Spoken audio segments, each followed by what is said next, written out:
নমস্কার বন্ধুরা, আজ আমি আপনাদের দেখাবো আমাদের এই নার্সারিতে বড় বড় আমের গাছগুলো কীভাবে প্যাকেট করা হয় এবং তা কুরিয়ারের জন্য কীভাবে রেডি করা হয়। আমাদের নার্সারির যে আম গাছগুলো আপনারা দেখেন, এগুলো কিন্তু একেবারে প্যাকেটে তৈরি করা হয় না। এইগুলো প্রথমে মাটিতে আমাদের জমিতে তৈরি করা হয় এবং তারপর সেগুলো সেখান থেকে তুলে নিয়ে এসে কয়েকদিন রাখার পর সেগুলোকে প্যাকেট করা হয় এবং প্যাকেট করার 1 থেকে 2 মাস পর এগুলো রেডি হয় কুরিয়ার করার জন্য এবং সেই গাছ রেডি হলে আপনাদের দেওয়া হয়। এই বড় বড় আম গাছগুলি সাধারণত মাটিতেই হয়, পরে এগুলো আমরা প্যাকেট করি। এই যে দেখুন কীভাবে প্যাকেট করছে, এইভাবে আমাদের নার্সারিতে বড় বড় আমের গাছগুলো প্যাকেট করা হয়।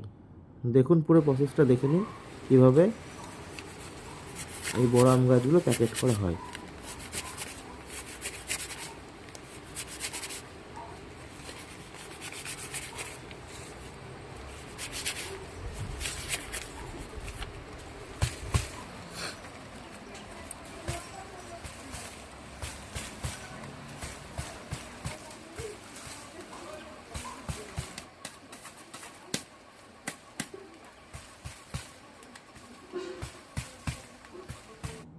আম গাছ প্যাকেট করা কমপ্লিট। এবার এগুলো কিছুদিন ছায়া জায়গায় থাকবে এবং মাস 1.5-2 পর থেকে রেডি হয়ে যাবে কুরিয়ারের জন্য।